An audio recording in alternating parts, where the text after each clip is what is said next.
સુરેન્દ્રનગરમાં ખનન માફિયા સામે કાર્યવાહી હજુ પણ યથાવત છે। પ્રાંત અધિકારીએ મૂળી તાલુકાના દાધોડિયા ગામે સિયારા માઇન્સ બેલાના પથ્થરવાળી લીઝ પર દરોડા પાડ્યા।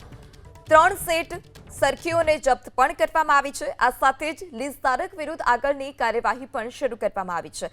તો સુરેન્દ્રનગરમાં ગેરકાયદે ખનન પર જે કાર્યવાહી છે, દરોડા છે, તે હજુ પણ યથાવત છે। અલગ અલગ વિસ્તારમાં દરોડા પાડવામાં આવી રહ્યા છે અને જે પણ જગ્યા પર ગેરકાયદે ખનન ચાલી રહ્યું છે તે તમામ જગ્યા પર તપાસ હાથ ધરવામાં આવે છે। તો આજે વધુ કાર્યવાહી કરવામાં આવી અને કાર્યવાહીમાં 9 લાખથી વધુનો જે મુદ્દામાલ છે તે પણ જપ્ત કરવામાં આવ્યો છે। મૂળીના દાધોડિયામાં પથ્થરની લીઝ પર દરોડા પાડવામાં આવ્યા હતા। તો દાધોડિયા પાસે પ્રાંત અધિકારીએ દરોડા પાડ્યા છે અને જે ગેરકાયદે ખનન થઈ રહ્યું હતું તે ખનનને રોકવામાં આવ્યું। આ સાથે જ 9 લાખથી વધુનો જે મુદ્દામાલ છે તે પણ કબજે કરવામાં આવ્યો છે।